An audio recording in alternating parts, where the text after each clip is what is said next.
You ever feel like life's whispering, "It's time"? That's the whisper I followed. From the city lights of Atlanta to the soul-stretching skies of Auckland, welcome to Being, the podcast where bold moves meet deep truths.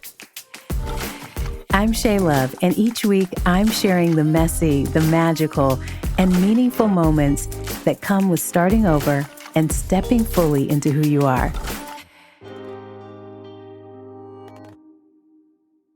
In this episode of Being, I return to Atlanta, a city filled with memories, milestones, and the people who shape me. But it's a chance encounter at a bar over an espresso martini that affirms familiarity isn't just about places, it's about connection and the courage to tell the truth.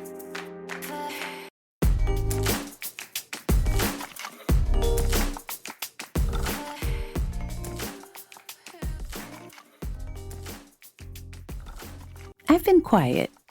I took a few weeks to return to Atlanta to visit my family, to be present, to be still, not just on time, but in time, celebrating milestones, big birthdays, watching my daughter inch closer to high school graduation.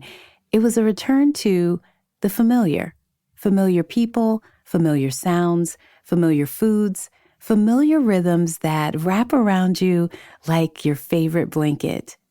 Like walking into the KISS 104.1 studio again. Can we talk for a minute?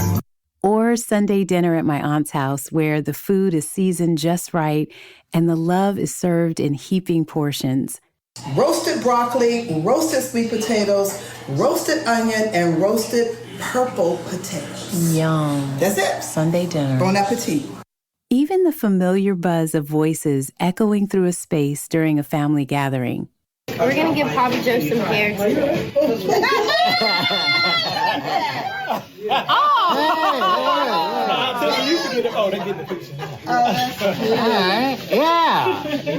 Or meeting up with my bestie for a curated night out on the Beltline.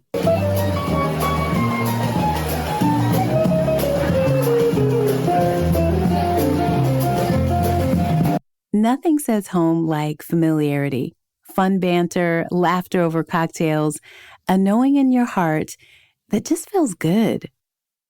One night we posted up at a new spot, sat at the bar ready to talk, unwind, and we were greeted by the most incredible bartender, Sam. His energy unmatched. He was warm, welcoming, the kind of presence that makes you want to slide into the nearest open seat just to be close to him. People greeted him with fist bumps. He remembered names, drink orders, stories. He even performed Happy Birthday with this special horn. He made people feel seen, familiar, right? As we settled in, a gentleman took the seat next to us.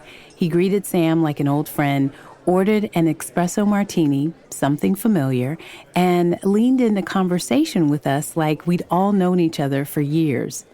He shared that his wife of 47 years had passed just a year ago from cancer. He'd sold their Midtown condo, moved to Buckhead, and given away almost everything. Well, that sounded familiar. That special act of letting go in order to begin again. He told us he'd kept only what mattered, his favorite art, memories from their travels, the things that carried her essence.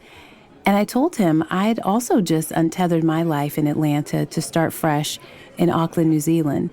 And my friend shared her move into Buckhead for a new experience.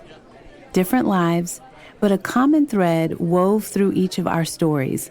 Movement, change, and choosing the unfamiliar to reconnect with what matters most. As the night unfolded, the gentleman shared more.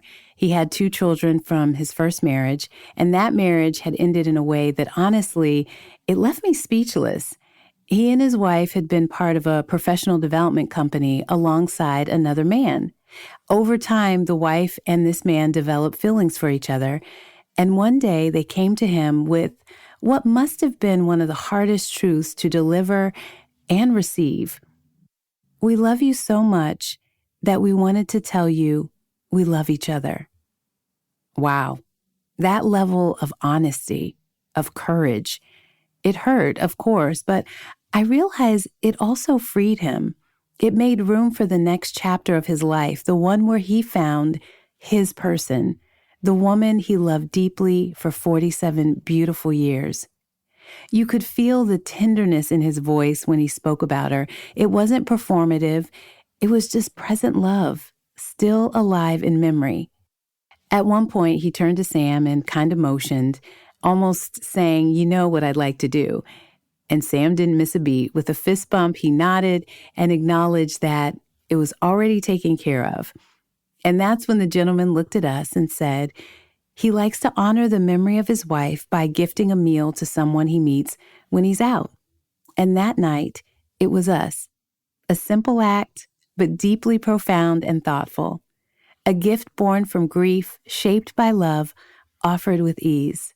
And that, too, it felt familiar. Familiarity isn't just about repetition, it's about connection. It's the voices that know how to hold you, the places that recognize your spirit, the memories that meet you at the exact moment you need to be reminded of who you are. And familiarity can be both comforting and uncomfortable. It can anchor us, or it can keep us stuck. It can soothe, or it can stir up everything we haven't healed. Even in the most familiar places, we can feel completely new. And even in brand new places, we can feel deeply known.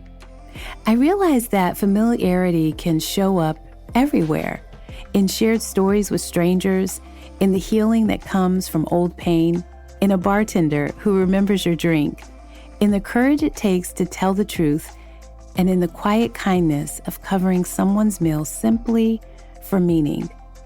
That night at the bar, in the middle of a city I once called home, I thought familiarity doesn't have to live in geography. It can live in stories, in vulnerability, in special ways that strangers become mirrors, in how truth, when spoken with tenderness, can heal what silence could not. We often seek familiarity for comfort, but maybe it's also where we rediscover connection, not just to others, but to ourselves.